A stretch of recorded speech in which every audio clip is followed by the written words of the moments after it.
Hey, what's up everybody? This is Nightwing2303 from SneakerFiles.com on court, and today we got a special Christmas edition performance review, and it is on what my personal opinion is on the performance shoe of the year. So it is the Jordan Flyweight 2. These are just fantastic shoes, and without wasting too much of your time, let's get right into it. So starting with the bottom of the shoe, you have a very different traction pattern. Kind of reminds me of the Adizero Rose as far as having that real flat kind of smooth portion. It just does not have any texture to it. And that goes full length down the entire medial side of the shoe, and then on the entire lateral side you have the same pattern, but it is quite a bit smaller and a little bit more flexible. So upon first impression, I really didn't think that this was going to work on this side.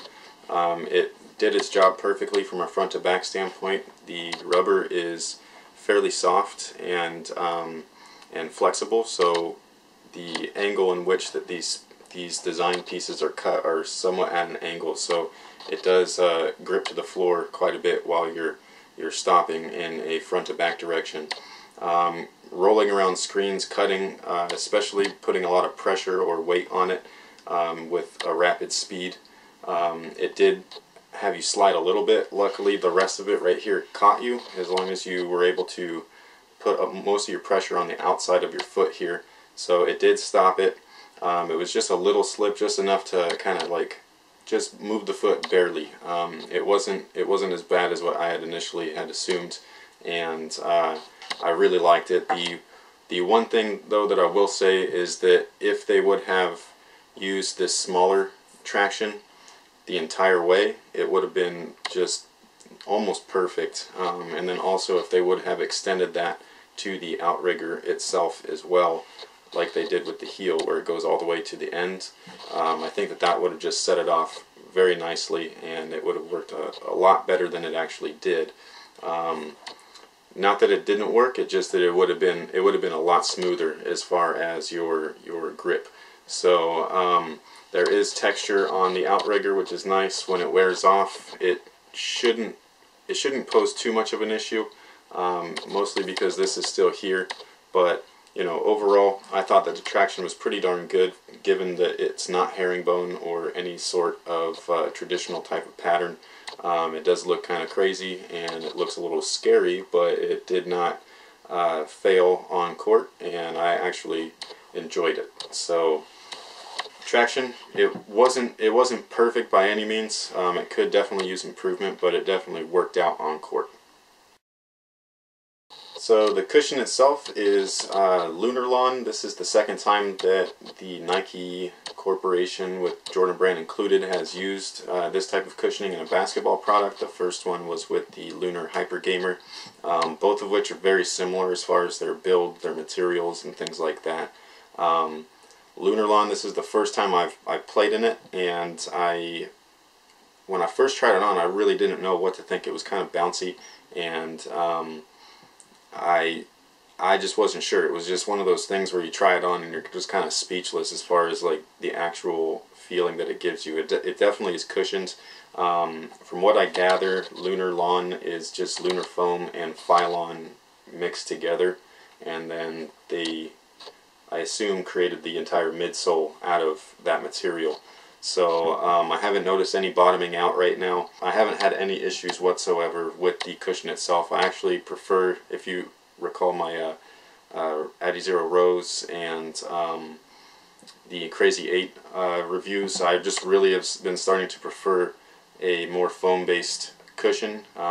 It feels a lot easier on my joints, and it doesn't, you know, hurt my feet at the end of the night and things like that I would usually get from a Max Air cushion or a Zoom cushion setup. So as far as the cushioning goes, I completely loved it, and I really do hope that they do start putting a lot more of the foam-based cushions in their models, because I think it's fantastic.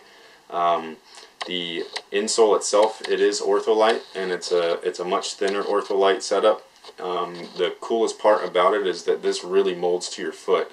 So it's got clear indentations of my entire foot shape, and you know, after the first, I'd say maybe three nights or so, it really started to conform to my foot a lot better than the ortholites that we had been seeing that are more spongy and a little bit thicker. So with this being a little bit of a more dense setup of ortholite, I preferred this a lot better.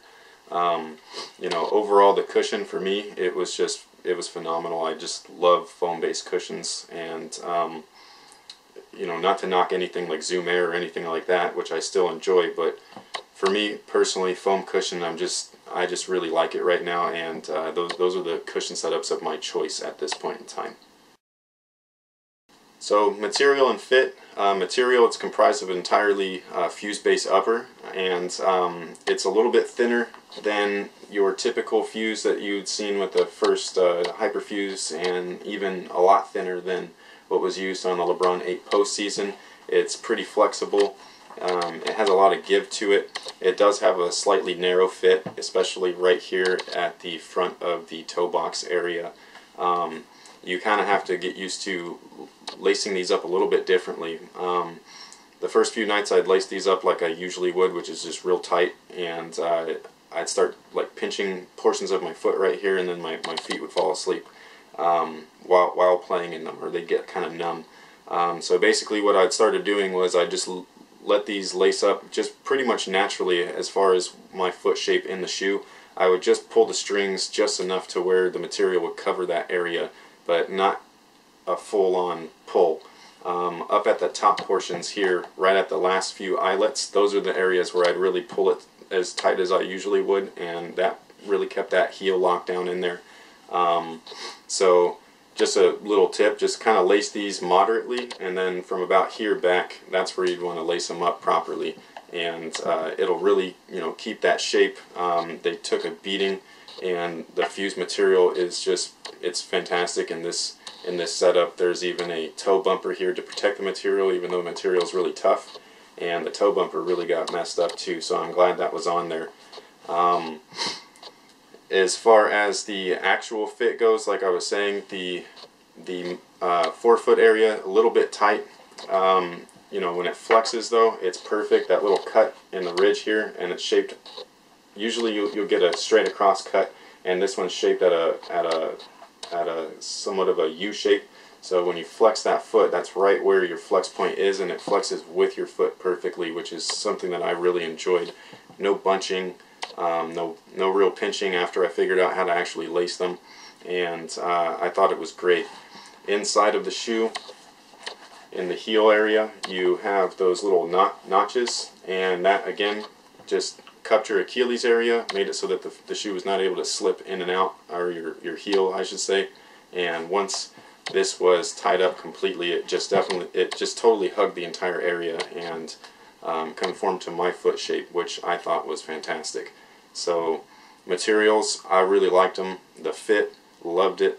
As soon as I was able to, you know, figure out how to lace the bottom portion, and it's durable, and that's the main thing, is that it's durable. It retains its shape. It's not going to move awkwardly with your foot because it is so tough. So this type of fused material I did enjoy, and I typically don't like fuse whatsoever. So one thing that I usually don't talk about is the support. Usually it's the arch or the shank plate. In this case, it's not carbon fiber, it is a TPU setup, so it's just kind of like a plastic. It's lightweight, it's moderately flexible in the key areas that you need it, and it is supportive in the areas that you need it as well. So on the medial side, you have your basic looking arch support, which you can feel when you put the shoe on. So when I tried on a higher size up, just because the forefoot is a little bit tight at first, I could feel the shift in the arch where it was just a little bit further up my foot where it's not supposed to be. So I went with my true size, which is a size 9, and worked out perfectly. And then it wraps up the lateral side on the heel. I actually really like the setup. On the medial side, you have complete flexibility and range of motion. So when you are in a starting position and then you push off, you have full range of motion on that side. And then with just that little wing right there, which is surprising, it had more support on the lateral side, so when you were stopping and you would tend to roll over in that direction, it really stopped a lot of that pressure and kind of caged your foot right in that section. So right in the heel area, which was fantastic. So I guess you could call this a new segment on the review, but the support with the frame that they used here, the TPU, I thought it was great. So as far as the breathability and ventilation goes, this is a complete upgrade from the last model, the Flyweight, and I do like this a lot more than your typical fuse, especially the first Hyperfuse.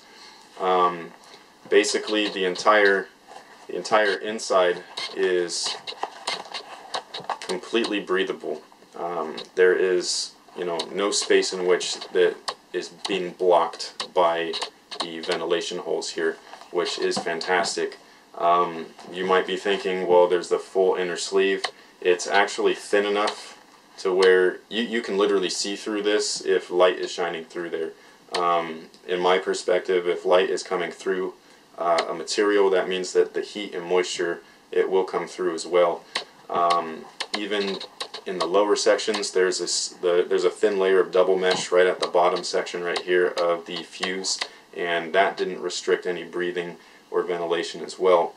One of the funny things is that this hasn't happened to me before in a performance shoe other than the Crazy Light, but when I took the shoes off at the end of the night, my socks were wet in the toe and wet in the heel, and then the entire midfoot area of my sock, you can actually see the dots, and they were dry on the sock. I've never had that happen before. It was kind of funny, and that just goes to show that the ventilation in this, it actually is there and it works. Alright guys, so that pretty much takes care of the review on the Flyweight 2. Here's one more quick look. Again, I personally feel that these are the performance shoe of the year, especially as far as guards are concerned. 1, 2s, and even a 3 can wear this comfortably. Be careful for people with wide feet, because they do fit a little bit snug right around the midfoot area here. But other than that, I think that these are just fantastic shoes. Completely blew out the first Flyweights, obliterated the 2011 Air Jordan, and even the Q Flights and all of that stuff. So these are just phenomenal. I thought that they could have been priced a little bit lower personally, but this is kind of where the brand is headed as far as their retail prices go, the $150 region for a basic type of shoe or even a performance shoe, and then for higher end retros they decide to charge a little bit more. But for performance, this is fantastic. So highly recommend it.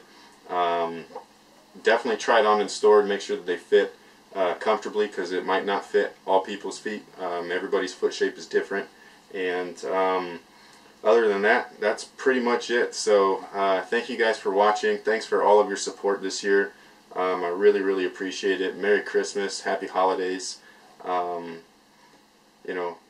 can't wait till next year. So thank you guys again, and until next time, have a good